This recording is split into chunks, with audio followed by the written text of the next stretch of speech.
Good morning, dearest friends, and welcome. Just gonna hit that mute. Actually, I'll do mute all to make our barrel happy. We're here to study the entire Talmud. One page, one line at a time. Presently, Masechah Shabbos, we turn the page. We are on Beis, Amud, Beis, no, Gimel, Amud, Aleph. That's 3a. That's Maseches Pesachim, first chapter. And just for those that are tuning in, well, we had a very important conversation all about mushrooms and other kinds of vegetation and its effect and if it's kosher. All I'm trying to say is that if you're listening to this recording and you think you're getting it all, you got to join us live. But now let's go back to our topic at hand. We were probing the definition of the word "ar," and for a full double-sided page, we were under the impression that there were two opinions. If "ar" means, well, in addition to "ar" meaning light, which we know that's what it means, as far as the time, it seemed like there was a debate if "ar" meant the time that's light or the time that's dark. Now, if I was in isolation and I didn't have the Talmud and you just would ask me, if you had to guess, what would "ar" mean? I would say it would mean daytime. And yet we find that "ar" is a reference to nighttime. And actually, there's a consensus. The whole debate that we thought, which led us to spill 2 pages of ink, trying to bring proof to how "ar" might mean night or day, or not night or not day, all is proven to be for naught, because actually, the real debate is if you call night in Aramaic the equivalent of "ar" as well. So some people would call "ar" Leile, which means night, and others would call "ar" Nagi, which means light. It was a reference to the evening time. A little confusing, but that's the bottom line. Oh, Rabbi Nachum, you weren't here yesterday, so you missed the fun, right? You weren't here yesterday. I was here, but I left early. Okay, so we missed you. We asked the professor had a question for you. Anyways, but bottom line is we concluded that "ar" means nighttime, or le, and we even found many other sources in the Mishnah that use this linguistic feature where they would describe "ar" as the evening preceding, and that's what it indeed means. Certainly in rabbinic language, in modern Hebrew, I don't think your average modern Israeli Hebrew speaker on Rehov Dizengoff is necessarily going to talk about "ar le." Actually, if someone's going to use it, it might be over there. But in a higher type of writing, one might yet encounter such an expression. By the way, yesterday we Googled really fast the definition of "ar" or translation of "ar," and a simple Google search does not easily come up with the use of "ar" as a describing the night of. But that's it. Then the Gemara asks the question, which is a very good question. If you put in "ole," it would describe it as the You're right. That's what I should have done. Menachem, you see, that's why you can't leave us early. But early could mean late. So then the Gemara asked the question that we were all asking, which is, if "ar" means Lila, why don't you just say Lila? Avoid the trouble. And the Gemara answered a fascinating and important answer. And anyone who's read the biographies of the Rebbe knows that this is an important teaching that informs the Rebbe's, a certain feature of the Rebbe's communication. It was something that if Rabbi Tulushkin, when they asked him, I think the thing that he first talks about, what impressed him or what shocked him about the Rebbe is this facet, which is language, positive language. And so the Gemara says, Lo'olam, a person should always try to speak a b'lashon hakiyah, a clean language. And I think we ultimately concluded that it's not that it's clean and dirty, but it's a more refined versus a more crass or lower English, or not English, Aramaic. If there's a better way to describe that, hey, you'll help me out. And the proof the Gemara brings is that in the Torah as well, the Chumash could have expressed itself more succinctly, and yet it chooses to speak in a more long-winded or lengthy manner to make the point that we would prefer to choose more refined, dignified language, and that is the instance of Noach in the Teva, in the ark. He brings kosher animals and animals that are not kosher. Behema asher einana tahora, even though it could have said tamei, impure, instead of saying impure. Now, what's the problem when you translate here? Because the English word for tamei is impure. which is really a neno Torah, right? I don't know if we have a Hebrew word an English word that says Tmeya in the negative. Is there? There probably is. But the common word that we would use is impure, which I guess is already adopting the Chumish's more refined language, right? I think if I remember correctly, didn't want to insult the animals. I'm sorry? Like, I think the reason they said Shekhinah Torah, they didn't want to insult the animals. I'm trying to remember why. What was the Also, the reason? Gemara here is saying a similar case. We want to encourage you, we want to promote more dignified language, so you can label something as impure or dirty. Again, not that Tommy really means dirty, but or you could say it's not clean, not tahar, which is a more refined way of speaking. And the Gemara is not done on this topic. The Gemara just started introduced it to us. So it started out with a conversation about the noya, about the table. Now the question that I think I don't remember who the Ben Yoda asks, others ask. No. But by the way, just before we go there, if you Google Or Le'Yom, the definition is Balayla shekodem layom. Okay, good. So then Shkayach. So that's exactly what we needed to find yesterday. Thank you for finding it for us today. Shkayach.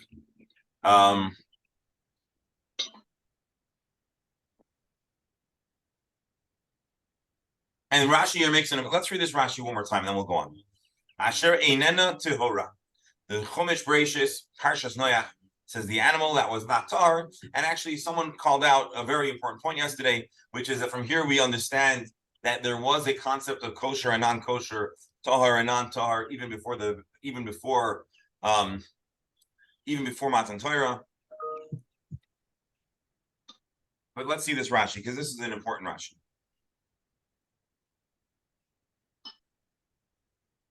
We like Siv Habehema Hatmeya. The alternative would have been Habehema Hatmeya, the animal that is tummy. Ki orchei, which is how you would normally write it. So you end up, Rashi makes the point, having 8 extra letters. Why? Hatmeya is 5 letters. And Asher Einena Tehora, that which is not tar, is 13 letters. Now the Gemara and the Rashi asks an important question, which is really why I'm here. We find the word tummy many times in the Chumash. As a matter of fact, we find the word tummy in the Chumash more frequently than einenu tohara. So here is how Rashi understands this Gemara, and this is an important point. Shane orchei v'chaduch. The Torah made its point in one location, to encourage a general prioritization of refined, dignified language. The Rebbe actually comments on this, and I believe the point he makes, and again, maybe other sources discuss this as well. I'm just remembering the brief highlight or outline of the idea, is that when the Torah is teaching halacha, there is a prioritization of clarity even over lashon nekiyah. But in the story of Parshas Noach, where it is a tale, a story, an important story, a story with horaot, but over there, it's not going to lead to a mistake. And the greatest proof is we ask the question, hey, is there kosher animals? And so it's certainly not a halachic conversation. So based on that, in our Gemara, where it's a story, that was the best sugya, that was the best space to make the case that we should try to speak b'lashon nikiyah. Rabbi, yes. For me, I think I see a simpler approach, because this is before Matan Torah, so we could have a general description, and after Matan Torah, we're specific. We know exactly what's kosher and what's not. I'm sorry. I'm sorry. I was reading here. Say that one more time, if you don't mind, please. I think it's for me, there's a simpler feeling, or I wouldn't call it an answer, that this is before Matan Torah. So you have a general thing, not rather, and then after Sinai, we know specifically what's kosher, what's not. So what wasn't known before Matan Torah, and to who? Exactly what was kosher, what was not. I presume. So they have a general thing and they say, not rather than specific. I don't know if I'm being clear. I'm not sure, but here's what I'll say. The Pnei It's Yeshua, a gentler way. the Pnei Yeshua who distracted me the first time you said what you said, essentially makes a similar point. That Noach might have not even had a concept of kosher or unkosher. Hashem, we're told, according to the Midrashim, showed Noach each animal or caused each animal to come. But the fact of the matter is that Hashem knew that which he was going to instruct in the Beis Hamikdash, I'm sorry, in the Torah regarding kosher animals. And so in the Torah, which is describing it from Hashem's vantage point, let's say, or from the historic vantage point, it would be accurate and fair to describe them as tar and einena tahora, even if that was not the concept or the paradigm or the knowledge that Noach had at the time. So not exactly what he said, but the same idea. And at this point, maybe Noach then became aware that, yeah, there are animals that are kosher. Rabbi, Yes. I think that the concept under discussion is not whether those animals are suitable for consumption, for eating, but the issue is whether they are suitable for being offered in sacrifice. Correct. Correct. Because that was the ultimate. He got animals who were not tahor, that is, weren't appropriate for sacrifices, and animals who were tahor, who were appropriate for sacrifices. And this is what he did. Yes. So in other words, you're correct. Actually, I'll take it a step further.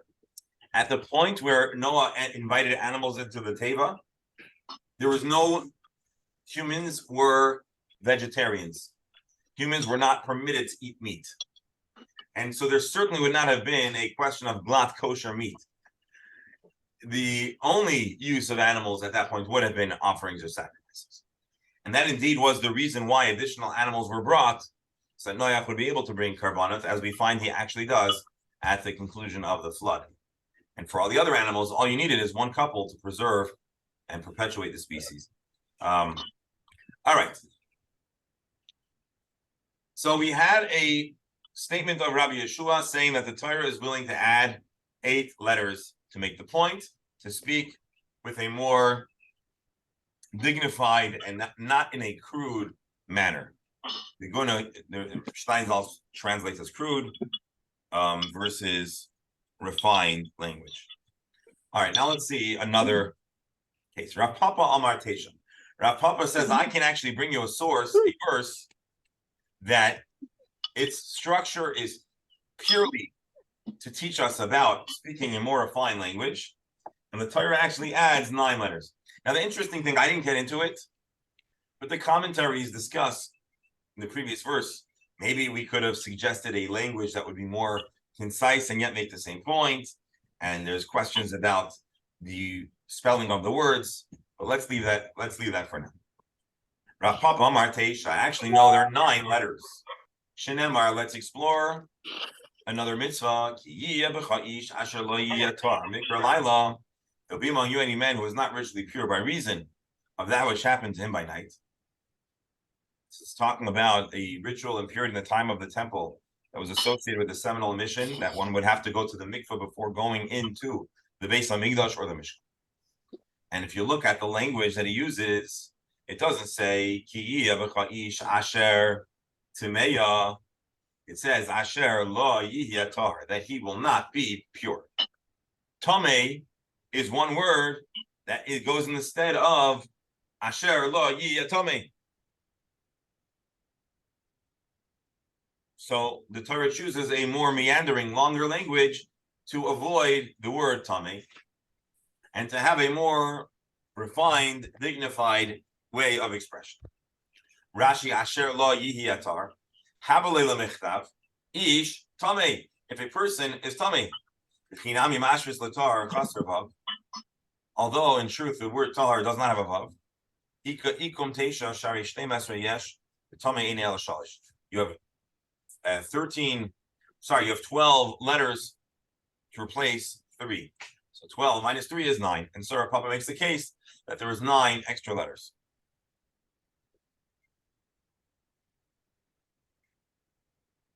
Ravina Omar Esther. Ravina says actually the word tahar over here has a vav, and if that's the case, it's actually 10 letters. Rav Acha bar Yaakov Omar Sheish Esrei. Rav Acha bar Yaakov says actually it's even more words that the Torah added. Shenemar ki Omar Mikrehu Bilti Taharu Ki Loi Tahar. There's another verse in the book of Shmuel talking about David HaMelech avoiding his father-in-law at the time where Shaul becomes in a murderous rage, and he wants to kill his son-in-law. So David HaMelech strategically chooses to avoid hanging out with his father-in-law. He wants to kill him. Pretty smart. And so initially, David HaMelech's absence was explained away. Why did Shaul forgive or understand David HaMelech's absence? Shaul was not at all upset at that time. Ki Omar, he said, Mikrehu Bilti Taharu Ki Loi Tahar. He's probably ritually impure. And in those days, it seems like there were additional of spaces that a person might avoid if they were ritually impure. And so Shaul says, King David didn't come to the feast in his temple compound, which maybe was close to the Mishkan. Actually, it wasn't, so I don't know exactly, because he was impure. The language to describe his impurity is not Ki Omar Tabehu. He could have said Shaul supposed he was impure, but instead he uses language to describe this event in a longer, more obscured language. Mikrehu Bilti Taharu. It occurred that he was impure, Ki Loi Tahar, and he has not yet become purified. And so Rav Acha bar Yaakov says we actually have a verse that is even a longer verse with more additional superfluous language to make the point of using a dignified, refined language. Dr. Hammer. This whole inyan reminds me of the issue of contemporary issue of kashrut and asking rabbis and being politically correct to a point where you get a rabbi saying, well, it's not recommended. You're asking, is it kosher? Is it it's not recommended. So I'm just saying, you see a lot of that in the words as people, you want to know, can you use it for carbon? Can't you use it? Not. Right. That's a good point. There is another reason why a rabbi might say not recommended. Right. Because they're not going to recommend it. They don't want to outright. Right. Okay. But you have to know whom you're speaking with. Yes. And people, often that's twisted around because you could use that in so many ways. Right. Now, I'll tell you this. Today, after davening, we had a little breakfast. You can ask Alan. Ron Ayalon had the first yard site for his mother. And we were talking about, I don't even remember what we were talking about. Anyway. You have something to drink, Rabbi? I'm sorry? No, You have a mushroom you make a omelet. l'chaim at the breakfast? No. Oh, we made a l'chaim with your friend. Or Shmuel was there. We said l'chaim, yes. I think No, it was the mushrooms. it was breakfast. We had a mushroom omelet. Right. The mushrooms. It was the a mushroom mushrooms. omelet, yes. Right. Which is recommended, highly recommended. Highly recommended. So go ahead, sorry I interrupted you. So I made a comment, which my intention was, no matter how it works, whatever it works out, it'll be okay. But I said, worst comes to worst. Right. And again, the reason I'm trying to remember is because sometimes worst comes. I didn't need to say worst comes to worst. The guy says, "What do you mean worst comes to worst? Say best comes to best." Right. Why are you using this negative language? Right. And so first I'm like, yeah. Then I'm like, you know what? This connects to our Gemara that we're going to be learning in a few minutes. Is that idea? Rabbi Telushkin, I believe, unless it was Rabbi Sachs, but I think it was Rabbi Telushkin. After he wrote a biography of the Rebbe, so he had a few speaking engagements, and one of the speaking engagements, and I think it's in the book too, he writes about usage of the word due date as opposed to deadline. They both mean the same thing, but a deadline is Loyaleno when the heart stops, and so there's a deadline, whereas a due date is the beginning of the anticipation of life. Right. And so you could use the same word to make the same point, which is a zman miyuad, a set time where you need to be completed, but you could either use an extremely negative reference or an extremely positive reference. And another area where I don't know if the Rebbe actually prevailed in broader society, but the Rebbe would not refer to a hospital as a Beit Cholim. The Rebbe resisted talking about a hospital as a sick house, which is literally what in Israel, and that's how you say hospital, Beit Cholim. He said it's not a Beit Cholim, it's a Beit Refuah. It's a place of healing. People don't go to the hospital to become sick, although tragically, I can attest to the fact that sometimes people go to the hospital he probably used the term Beit Havra'ah. Beit Havra'ah. Havra'ah. That would be, but no, the word he uses is Bet Refuah, but you're right. Havra'ah might be more accurate. Meaning Refuah is healing, Havra'ah is recovery. Rabbi. Right? Right. Yes. Right. Rabbi, are we not also here getting a message of being careful with language? That's exactly our point. Yes. Not only that, but also negative language. Hello, how are you? Right. Lashon Absolutely. hara. I mean, there's different. This is a broad topic. Positive language, negative language, in Jewish machshava. There is a lot of ink spilled. This actually, our Gemara is probably, or if you were going to give a presentation on this subject, you would not be able to avoid our Gemara in Pesachim. This is one of the central sugyot, the central areas that talk about positive language. There's a story of the Baal Shem Tov. This is a little bit different, where two friends, two Hasidim, are fighting, and a guy says, "I'm going to tear you up like a fish," and he meant it not literally. He meant, "I'm going to ruin your life" or something. Something not kind. But people could say not kind things when you're in a very, very contentious fight. And so the legend goes, the Baal Shem Tov told his friends to put their arms on the students to put their hands on their shoulders, to close their eyes, and they had an image of the person being torn asunder. And the Baal Shem Tov's point was that in Judaism, of course, there's reality in its realist sense, but there's other worlds of potential and theory and machshava and dibur, and he showed them that this speech created some kind of negative energy, if you want to call it that, in the world, in the realm of speech. And so even if we say something we don't intend to carry out, speaking negatively already creates a negative impact. The Gemara is not done, but I just need to add in one more thing, which is there's a lot of talk, important talk in Judaism about lashon hara, which is speaking badly about a person. And in addition to the fact that it is prohibited, I've seen discussed, and I know the Rebbe makes this point too, because as I said a few times, the Rebbe was very into this positive language, that when we speak badly about another person, we unlock a negative, we may be releasing negativity in that person's own being, meaning we all are a mixed bag of good traits and negative traits. But when we speak poorly about someone, we unlock some of that negativity and we make it more, bring it up to the surface. And conversely, the Rebbe's point was, when you speak positively about a person, you can help them access a positive potential within that they don't have. And I think that the chiddush here would be, even if they don't hear you talking about them, just the speech itself is impactful. But what we can certainly agree with, and I know from my own experience, is when you talk to a friend and you tell your friend, or your friend tells you something bad or annoying or irksome about another person, it suddenly becomes more visible and noticeable to you. So let's say you have a friend, and let's say there's a rabbi who teaches Gemara, and he has certain, we all have what do you call it? Quirks in how we Idiosyncrasies. Idiosyncrasies. We say funny things, or the things that we say too often or whatever, and everyone has it, and you might not notice it. But if someone were to point it out to you, you'll start noticing it every time. And that's just how it is. And so the power of speech, the suggestive power of speech to cause another to notice something and to bring that out in the person themselves.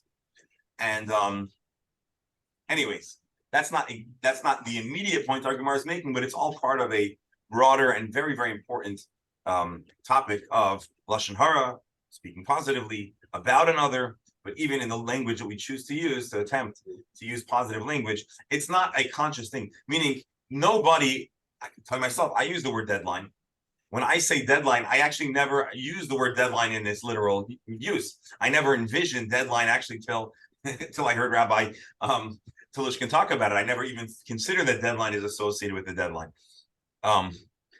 But yet, I guess And due date as well. I mean, I know the word due date, but I never consider that due date is actually a result of the notion of a due date. And so, but subconsciously, the language we use does impact how we think and how others think. And an important topic. Dr. Hammer, you were saying something? Well, a couple of thoughts. One, I'm sure Victor would agree with me as a professor. In my experience, college students don't know what anything but deadline means, because then you have grandmothers dying for the third time and fourth time, and that's okay. But the other thing I wanted, more importantly, is there's an adage which refers to character, but also to speech. When is speech most honest? Okay, Bekiso, Picasso, Bacoso. So when it has to do with a money issue the person's dealing with, when the person's angry, or when the person imbibed some substance. So, and I think it's true. When people get drunk, they start saying things that you don't expect. When you start talking about money issues, and sometimes people also, and also particularly when people get angry about something. So, Rabbi, Indeed, and we can't avoid. Hold on, Roberto. We can't avoid getting back to the koisoi, which, although it means alcohol, inevitably probably touches upon our mushroom. Right. We're getting Rabbi, back to finish on a positive note, the opposite is also true. Anything positive you say will result in positive. Indeed. And I'll tell you this: I don't think alcoholism is a good. I think we can all agree it's a bad thing. And a person taking alcohol to the point where they are out of control is a bad thing. It is, however, interesting that some people, if they'll take too many intoxicants, let's say on Purim, they get violent. And there are other people that as soon as they take intoxicants, all they're talking about is how they want to become a better person, and they want to do more, and they want to help more, and they're talking about their love. I don't know what that has to do with a person's conscious mind, but it is an interesting observation. And all I'll say is that if a person gets violent, they have an extra duty to really avoid bringing themselves to that point. But it is an interesting observation. I don't know what to make of it. I certainly wouldn't, judge someone per se on that. But another thing on the topic of alcohol or mushrooms. All right. Tanya Debei Rabbi Yishmael. I'm sorry, someone else, Professor, you were going to say something? I think that this discussion does underline the importance that the rabbi assigned to Lashon Hara, and also to Mara's eyes. I'm assuming that whatever we say or whatever we think about other people might have physical manifestation in real life. Yeah. Meaning, Professor, I think you're saying the question is how much of this is scientific or more spiritual, abstract, non-scientific, but we can certainly all agree there is a space where this is literal and yeah, there is hard to draw a border between the influence of Lashon Hara in Jewish life and the influence of curses in other nations and other religious nominations, where it might be just avodah zarah. Right. No, it's an interesting question, and within Judaism itself, there are a variety of positions and ways to understand it. So it's not like there's a single way that Judaism suggests. Well, we know Judaism broadly is pro-positive speech, opposed to negative speech, but how much it's about character development, and if there's something beyond that, that's the jury is out. And the same question, even more so, maybe a companion discussion is, and I think you referenced this, the idea of ayin hara, the evil eye, is that just that jealousy is toxic for a healthy society, which we can all agree, or is there something more metaphysical and spiritual or energy oriented? It's interesting. I listen sometimes to a podcast. There's a professor or Rabbi Dr. David Katz in Baltimore, and he's a professor in history and a pulpit rabbi. And he has a very interesting podcast where he talks about, sometimes things on the Parsha. He also does the historic biographies, which is more, what interests me. And so he was recently talking about the question of, I think it was him, maybe not, maybe it was another halachic podcast. Maybe now I'm not sure if it was him or Rabbi Rakefet. By the way, Rabbi, Simon Jacobson is extremely, extremely skilled at dealing with people, particularly educated people, who, for whatever reason and whatever the history, are into all different stuff, including mushroom substances and stuff like that. And I've seen him do his magic over years in person. And he's really, I know he's impressive and JJ's impressive, but on that particular category, he is just really has changed people's ideas because of his, first of all, acceptance of everyone has a right to believe what they believe, but his understanding of the process and knowing how to talk about it. So. Okay, I'm gonna look out for. Right. Actually, today his brother. Now they rebranded him. He's not JJ anymore. He's YY. Yosef. Right. Yeah. He used to be. He used to be JJ, right? So I have. I know him from before, Rabbi. You know him before he was before his latest iteration. Yes. Today he's much more marketed in the Frum Haredi-ish community, and he's doing a lot of work. Actually, I have a lot of admiration for him. YY is doing a lot of admiration in what we might describe as the at-risk community, or people that are on the periphery and dealing with challenges that not everybody knows how to handle and to support. And he's doing a really, really admirable work. And very recently, he's done a series of interviews and discussions, and very, very important. I think he's gonna get some flack from the Frum community for being out there, and also from the advocacy community for not going 100%, which is why, they say no good deed goes unpunished. But what was my point? So he keep an eye on that space. There's a lot of very, very good work that's happening right now as we speak.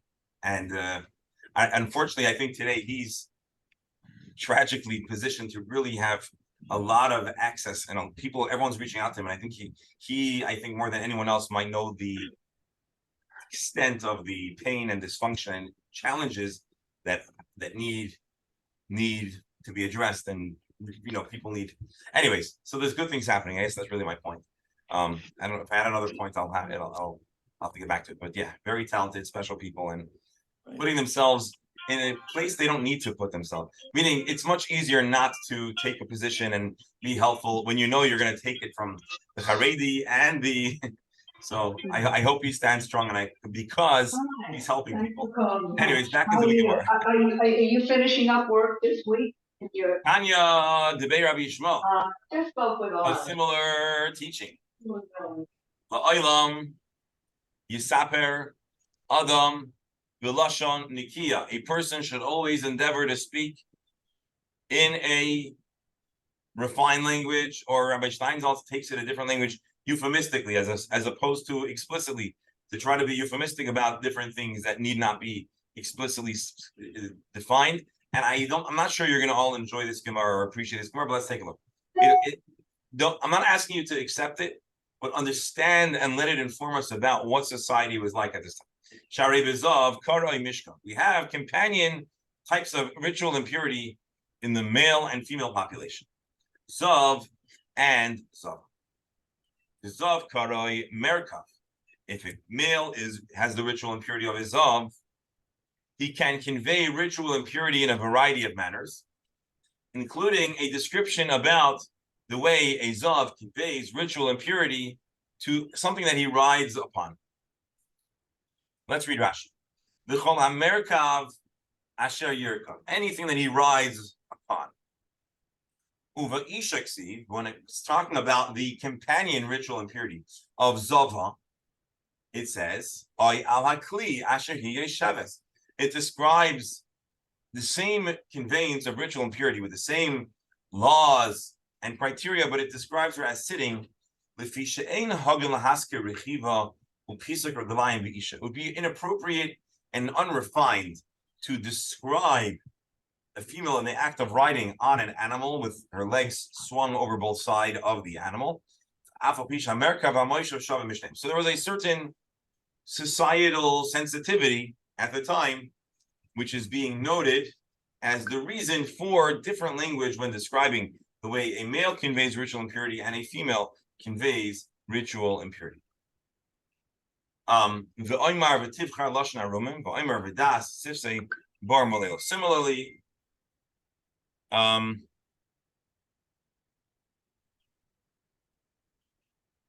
the same brisa that says you should speak in a delicate, refined language quotes two other verses. Let's get our translations here. Now let's read our Steinsaltz. The first, whichever saddle there is rides upon will be ritual impure, which expresses the impurity imparted by a zav, the object he's riding, and it describes the action of sitting, riding on a saddle. It describes the very same ritual conveyance of impurity by a zava, female, by woman. It says sitting.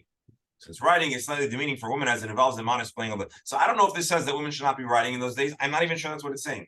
I think it's saying that people do what they have to do, but there's no need for the Torah to become explicit. You can imagine how uncomfortable the Torah might become in modern society. I'm not calling for anyone to adopt in your language, just to understand the way the Gemara understands the story. The verse avoids the term of riding and opts to convey the more modest image of sitting. As it says in another verse, hold on, you choose the language of the crafty, meaning you should be clever when speaking and avoid suggestive phrases. And it says in another verse, my heart shall utter the upright of my heart, and that which my lip knows, they shall speak sincerely.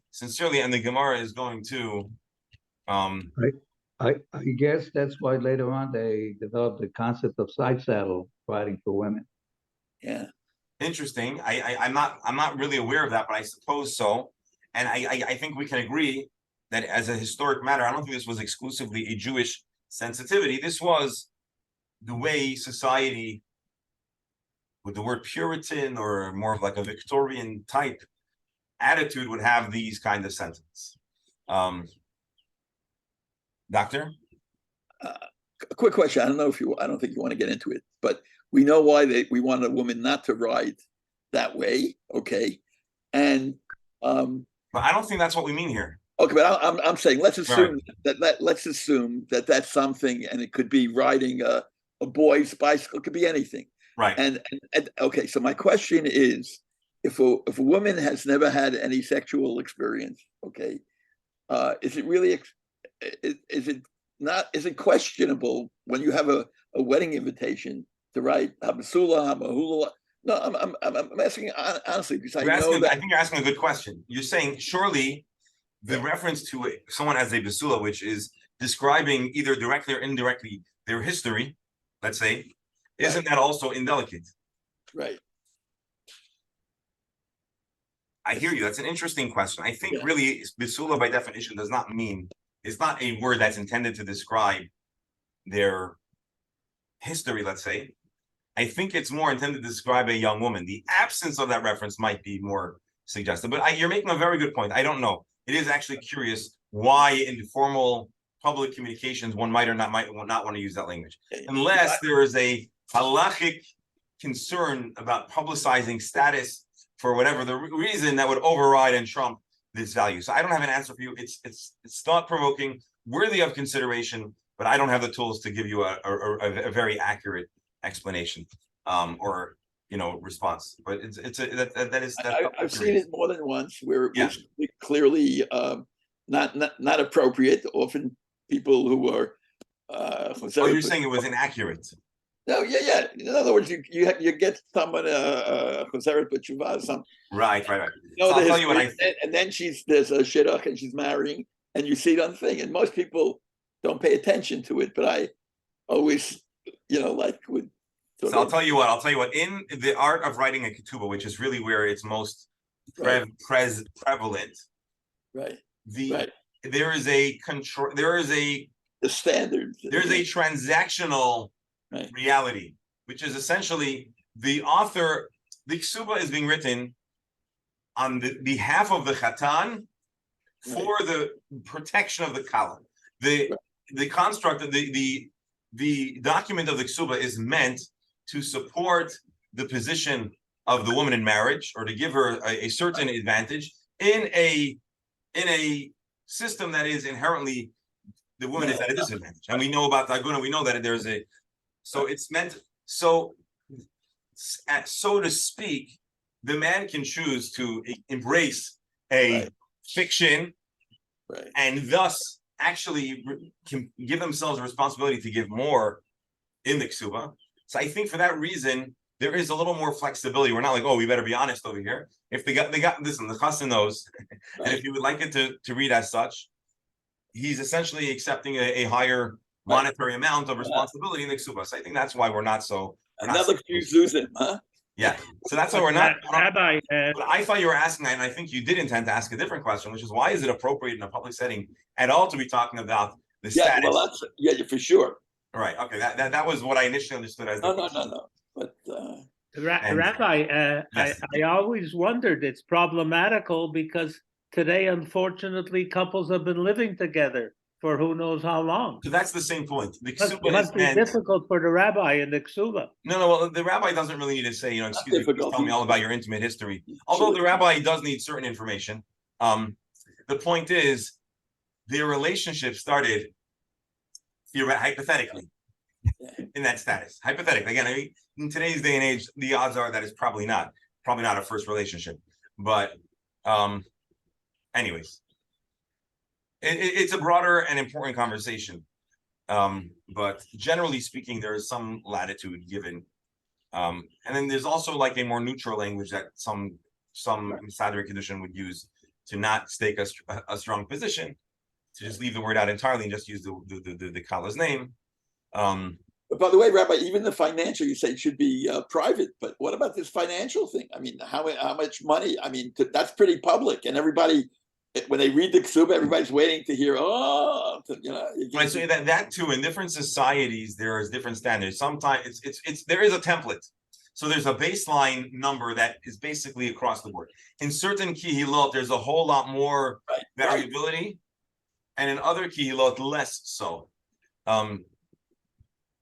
In Chabad, I'm saying Chabad as Chabad. I don't mean Chabad in the broader communal engagement, but in Chabad itself, there really isn't many additions in the ksuba. You want to put some money in escrow, or you could do that, or whatever. You can write another bond. But generally speaking, it's the template of the ksuba. There's not much, at least in my experience of adding. But I know in other communities, especially communities that are more invested in the flair and the dramatics and the excitement and anyways. Rabbi. Yes. Rabbis. Yes. I have a good one. I think since all the banks are falling, I think we should make Chabad in Trust Bank. I think Chabad would be wise to stay far away from the banking industry right now. Anyways, Hashem should help, because a lot of many good Jews, I'd say probably 99% of the 100% of the world Jewry and human beings in general their fate is at least to some extent impacted by the banking, and we daven for stability and anyways. So again, we just read a brayso that notes this slight, subtle, but this clear distinction in the language used to describe the act of sitting by a zochar, by a zav, in the context of in a saddle, whereas by a isha, by a zava, sitting. And it's an instance of delicate, euphemistic language to avoid being descriptive at all. And again, this is like I don't suppose today we would necessarily have this great discomfort with the reference of sitting or riding. I think today's society is desensitized to the extreme, but take it as you wish. I'm not sure. Anyways,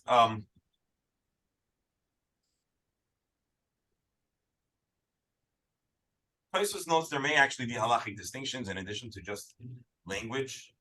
I'm looking for someone to.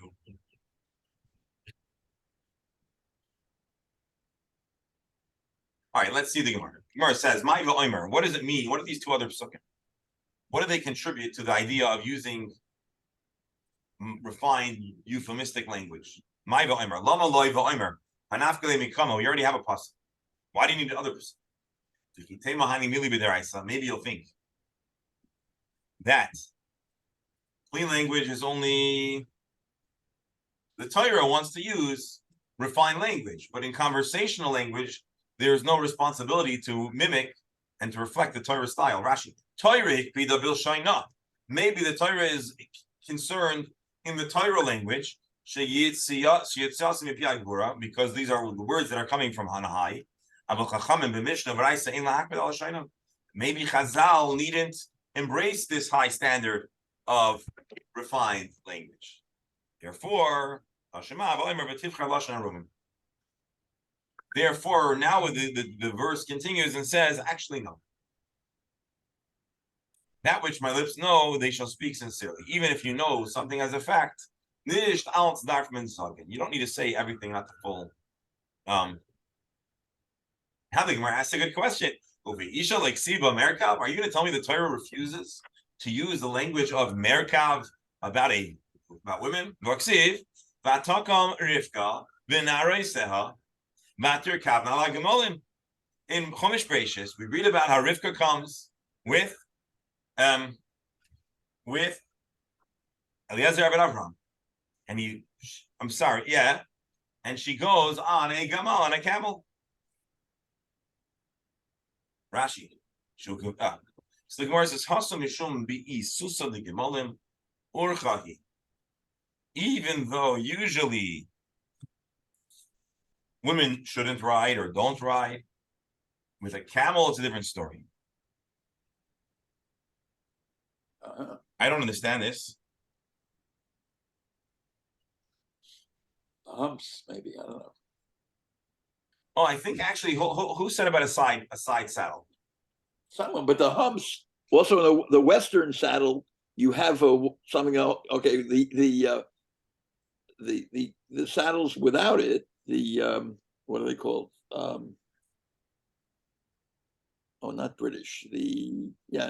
English are smooth on both, and nothing in the middle, which was, I think, made so women could sit the way they would be more comfortable for whatever reason, right? Because of their big, large skirts and whatever they wore beneath their skirts or whatever. Interesting. So apparently, what we're saying here is that women don't want to use a side saddle. The way they ride on a horse or a donkey is not with their legs slung over both sides of the animal, but sideways in a distinct manner that was common in those days for women to ride. The camel, however, because of their height and their the rapid and vast movement, urchahi, women would sit on a camel in a more typical manner. Rashi, shehu gevaya, people to fall off a camel would be pretty bad. It is more common for women to ride a camel in a more specific manner. We also have a verse where Moshe is described as placing his children and his wife on the chamor. The Gemara answers, Hasam Mishambana Vorchu. We're describing the sons, and we're not directly. Rabbi, actually, Rivka did fall from the camel, which supports the statement that this is not safe occupation for a woman. Although she fell not from the fear of camels, but of the fear of Yitzchak, but nevertheless she did fall. She did fall, or she slid herself. Yeah, indeed. So I'll tell you the truth. I'm right now a little bit confused. We have to stop here, but I'm a little bit confused. Are we saying that women don't ride, or we don't describe them as riding? And it seems like they don't usually ride, and therefore it would be inappropriate to describe something that actually doesn't occur. But if it does occur, you could describe it. I'm not exactly fully sure what to make of it, but Rabbi, I suggest that the Chabura take a field trip, preferably to Israel, with any woman in their lives, wives, daughters, mothers, and we could, firsthand test it out. And if we can't make the trip, because some people have trouble with planes, people from Brooklyn, we could go to the zoo. The Bronx Zoo is a very good zoo. I know it well. And we First of, they have I camel thought you were rides, gonna they say have- we should go they to have camel L'chaim. rides, they have horse rides, and they have mule rides. Bernie, Yeah. Bernie, you I sure thought you you were want gonna to, Bernie, are you sure you want to use the word trip after our discussion of mushrooms? I thought you were gonna say we should go to L'chaim Farms, which I've never been to. Iron Farm. Nah, that's that. My daughter's backyard touches on their property. by the Oh, way. wow, okay, so then we're, The we'll, horses. we'll wait for another time for the Lashon Hara. Right. All right, dearest friends, Yashar Koyach, thank you for tuning in. Wishing you a wonderful day. We shall have good news, healthy news, happy news for all of you. Doctor, your mic is not picking up, but Shalom Bear is going to be doing Chumash in a moment. One, if I may, Rabbi, just to keep Yes. my veracity as a sports reporter, I was thrilled yesterday when I told you that Israel, won 3-1 yesterday in a record-setting game, which was stopped after 7.5 innings because nobody got to first base. It was the first no-hitter in the history of the World Baseball League, and they lost 10-0. Once you get to 10-0, they stop after the 6th inning. So Oh, yeah. the record-setting worst game ever. It's terrible. We're always getting records. All right. Terrible.